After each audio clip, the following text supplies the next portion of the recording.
9 hari sudah Rusia menginvasi Ukraina sejak Kamis 24 Februari hingga Jumat tanggal 4 Maret. Pejabat kedua negara sudah melakukan perundingan, tapi Rusia masih terus menggempur Ukraina. Berikut rangkuman perkembangan terbaru serangan Rusia ke Ukraina. Dialog putaran kedua antara Rusia dan Ukraina rampung setelah berlangsung sekitar 3 jam pada Kamis tanggal 3 Maret. Dari 3 isu utama pembicaraan, hanya satu yang disepakati kedua belah pihak. Putaran kedua negosiasi selesai. Sayangnya, hasil yang diinginkan Ukraina belum tercapai. Hanya ada satu solusi yang tercapai untuk menyepakati pengaturan koridor kemanusiaan, kata penasihat Presiden Ukraina, Mikhailo Podolyak, selaku ketua delegasi melalui kicauan di Twitter. Ketiga isu tersebut terdiri dari, pertama, gencatan senjata segera.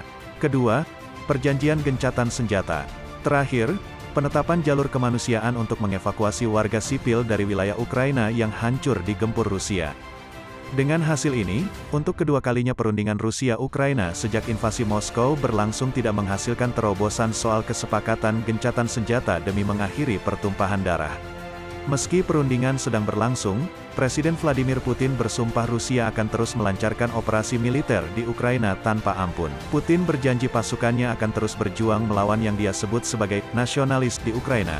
Meski Rusia kini telah dihukum dunia dengan hujanan sanksi dan embargo di banyak sektor imbas invasi. Rusia bermaksud melanjutkan perang tanpa kompromi melawan gerilyawan kelompok bersenjata nasionalis, kata Putin saat berbincang melalui telepon dengan Presiden Prancis, Emmanuel Macron, pada Kamis tanggal 3 Maret. Di tengah gempuran terus-menerus ini, Ukraina dibantu sejumlah kelompok dari luar negeri, salah satunya pemberontak Belarus yang bergabung dengan pasukan Muslim Chechen anti-Vladimir Putin. Kabar ini merebak setelah beredar sejumlah foto kelompok Chechen menenteng senjata mengenakan ban kuning di lengan, mengindikasikan mereka bergabung dengan kelompok pendukung Ukraina. Sebanyak 33 orang dilaporkan tewas dan 18 lainnya terluka akibat gempuran udara Rusia di kota Chernihiv, utara Ukraina, pada Kamis, tanggal 3 Maret petang waktu setempat. Arab News melaporkan, milisi ini memiliki berbagai persenjataan, di antaranya peluncur roket buatan Inggris, senapan, hingga senjata Kalashnikov. Serangan terbaru Rusia tersebut menelan banyak korban karena menargetkan daerah permukiman warga sipil, termasuk sekolah di Chernihiv. Pesawat Rusia juga menyerang 2 sekolah di daerah Staraya Podusivka, Chernihiv, dan rumah-rumah warga.